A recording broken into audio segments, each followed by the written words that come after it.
Hello everyone, welcome to Krishna coaching centre class 11th geography. और geography में हम देख रहे हैं यहाँ पे फंडामेंटल्स ऑफ फिजिकल ज्योग्राफी का chapter number 5 that is minerals and rocks.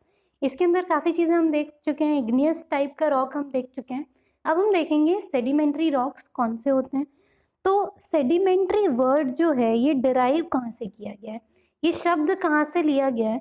So this word is derived from Latin word और उस लैटिन वर्ड का नाम है सेडिमेंटम, जिसका मतलब होता है सेटलिंग। सेटलिंग एक तरीके से इसमें आप कह सकते हो कि जो भी मैग्मा आता है, ठीक है, वो अर्थ पे सरफेस पे आएगा, फिर उसके ऊपर एक और लेयर आएगी, तो नीचे वाली लेयर सब डक्ट हो जाएगी, नीचे चली जाएगी, फिर उस पर एक और लेयर, फिर उस पर एक और लेयर। तो जहाँ पर भी ये लेयर वाले काम होते हैं ना, वो रॉक सेडिमेंट्री रॉक है। So the rocks, igneous, sedimentary, or metamorphic of Earth's surface are exposed to denudational agents and are broken up into various size of fragments. अब वो जो फ्रेगमेंट्स होते हैं जो बहुत सारे पार्ट में टूट जाते हैं, they are transported by different exogenous agencies and deposited. So ये जो डिपॉजिट्स हैं थ्रू कॉम्पैक्शन ये बाद में किस में कन्वर्ट हो जाएंगे, दे विल टर्न और they will convert into rocks. This process is known as lithification. कि लिथिफिकेशन का मतलब क्या है कि जब भी सब जो चीज़ें हैं, जो भी ये सारे एजेंट्स हैं, फ्रेगमेंट्स हैं, ये डिपॉजिट हो जाते हैं, कॉम्पैक्ट हो जाते हैं और रॉक बन जाते हैं। बहुत सारे सेडिमेंट्री रॉक में जो लेयर ऑफ डिपोजिशंस हैं, they retain their characteristics even after lithification. So when we see a number of layers of varying thickness in sedimentary rock, इसके एग्जांपल सैंडस्टोन, शेल वगैरह हो जाते हैं। So depending upon the mode of formation, sedimentary rocks को हम classify कर सकते हैं इनटू 3 मेजर ग्रुप्स।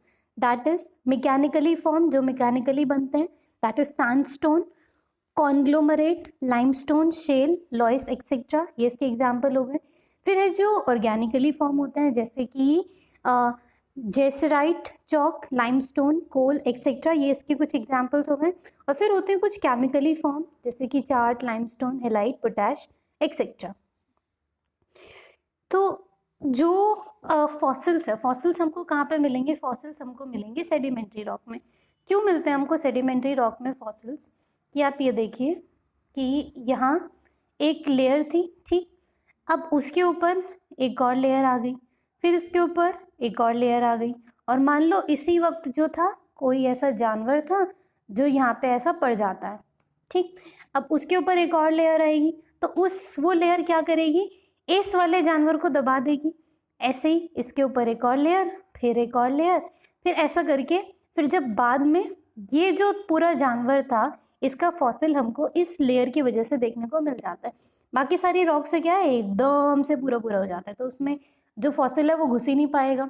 बाकी जो वो इग्नियस वगैरह है वो इतनी हॉट होती हैं कि उनके अंदर सर्वाइवल हो पाना फॉसिल का वो बहुत मुश्किल हो जाता है, तो इसीलिए सेडिमेंट्री में फॉसिल्स मिलते हैं।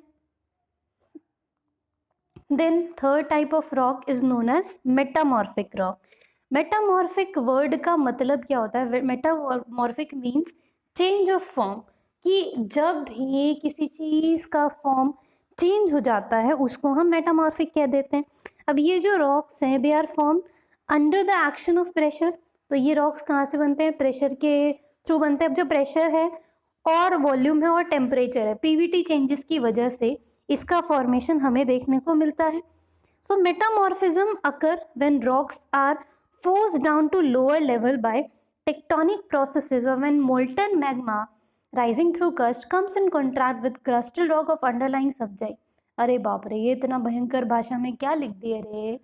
तो कुछ नहीं, सिंपल सी चीज़ है कि जो इग्नियस रॉक याद है, ऊपर से ऐसा मैग्मा निकल के जो वो लावा निकल के जो सॉलिडिफाई हो गया था, वही भाई साहब के अंदर जब कंटिन्यूस चेंजेस आते हैं वो अंदर की तरफ और आने लग जाते हैं, उनका किसी और के साथ प्रेशर बन के मेटामॉर्फिज्म बनता है, उनका फॉर्म चेंज हो जाता है।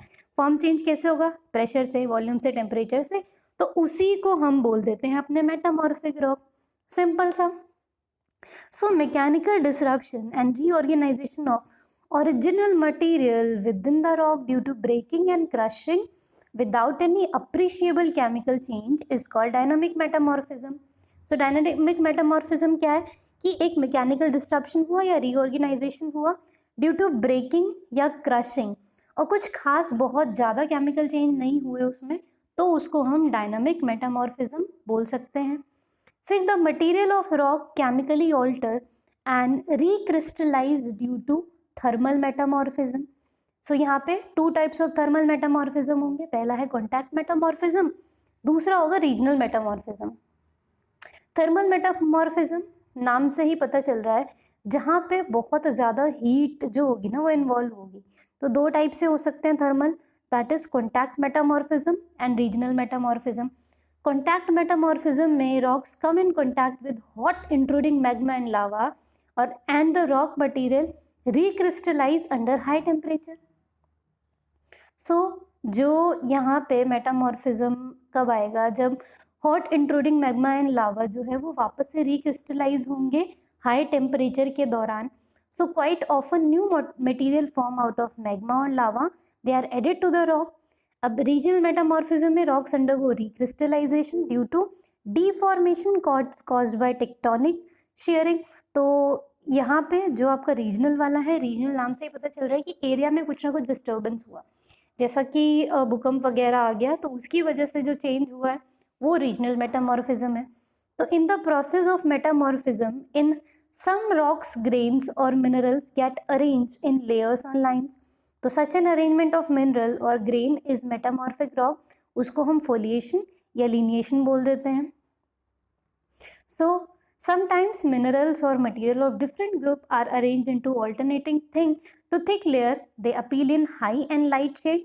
तो such a structure in metamorphic rocks को बोलते हैं banding, and rock displaying banding are called banded rocks। So the types of metamorphic rock depend upon the original rock that were subjected to metamorphism। तो metamorphic rocks are classified into two major group, एक है फॉइलेटेड rocks, एक है non फॉइलेटेड rock. फिर है इसके अगर example की बात करें तो हम नीशिसॉइड, granite, syenite, slate, schist, marble, quartzite, ये इसके कुछ एग्जांपल हो जाते हैं। अब देखिए इतना सारा रॉक हमने पढ़ा, तो रॉक में एक चीज़ हमने ये ऑब्जर्व करी कि भतीजा ही चाचा है, चाचा ही भतीजा है। मतलब जो इग्नियस था वही अंदर जाके मेटामॉर्फिक बन गया, उसी पे अगर लेयरिंग चढ़ गई तो वही सेडिमेंट्री बन गया, सेडिमेंट्री अंदर चला गया तो फिर वो मेटामॉर्फिक बन गया, और वही लावा के साथ बाहर आ गया तो इग्नियस बन गया। तो यहाँ पे ये क्या है, रॉक साइकिल क्या कह रही है कि जो तुम हो वही हम हैं, जो हम हैं वही तुम हो, तो क्यों हम अलग हैं। फालतू शायरी है ये, पर इससे आपको ये चीज़ें याद रह सकती हैं। तो इग्नियस रॉक्स है primary rocks and other rock, जैसे सेडिमेंट्री मेटामॉर्फिक रॉक हो गया, they form from these primary rock। अब igneous rock can be changed into metamorphic rock। अब fragment derived out of igneous and metamorphic rock, they form into sedimentary rock। अब sedimentary rock themselves can turn into fragments and the fragment can be source for formation of sedimentary rock। तो जो crystal rocks हैं that is igneous, metamorphic and sedimentary, once formed may be carried down into the mantle में भी उसको लेके जाया जा सकता है, फिर सबडक्शन हो सकता है। सेम वही चीज़ इन्होंने एक अजब भाषा में एक्सप्लेन करने की कोशिश करी। सो इसके साथ ही हमारा ये जो चैप्टर है ये ख़त्म हो जाता है। हमारा अगला चैप्टर है जियोमॉर्फिक प्रोसेसेस, इसको हम देखेंगे अपने अगले वीडियो में। अब इसके अंदर कुछ अच्छे क्वेश्चंस दे रखे हैं, MCQ क्वेश्चंस, और मैं चाहती हूँ कि इसके आंसर आप मुझे कमेंट सेक्शन में लिख के बताएं। बहुत आसान क्वेश्चंस हैं, MCQ के तो आप लिख ही सकते हैं कि इनमें से कौन दो मेन कॉन्स्टिट्यूएंट है ग्रेनाइट के। तो ग्रेनाइट इनमें से कौन दो चीज़ें मिलके बनती है, आप जानते हैं इसका answer. Which one of the following is salient feature of metamorphic rock, metamorphic rock में क्या होता है। Not a single element mineral, which one of the following is hardest mineral, which one of the following is not a sedimentary rock. आप easily इस chapter को revise करके, या अगर आपने अभी अभी पढ़ा है तो आप इसका आंसर दे सकते हैं। फिर ये 30 वर्ड्स में आपको क्वेश्चन लिखने हैं, रॉक्स क्या होते हैं, इग्नियस रॉक्स क्या होते हैं, सेडिमेंट्री रॉक्स क्या होते हैं, और रॉक साइकिल का एक्सप्लेनेशन आपसे पूछा है। तो अच्छा, जैसे ये क्वेश्चन है ना एक्सप्लेनेशन टाइप में, तो इसमें अगर आप ना वो फोटो टाइप बना देंगे ना, जैसे हमारा बना हुआ है, तो उसमें आपको मार्क्स मिलने के और भी ज़्यादा चांसेस हो जाते हैं, क्योंकि सबसे पहले चेक करने वाले की नज़र वहाँ पे जाएगी, तो आप इजीली मार्क्स वहाँ पे फेचअप कर सकते हो। फिर मिनरल क्या होते हैं, फिजिकल कैरेक्टरिस्टिक्स क्या होती हैं, nature and mode of origin of different chief type of rock, what are metamorphic rock. तो इस तरीके से ये चैप्टर हमारा खत्म होता है। So I meet you all in my next video. Thank you.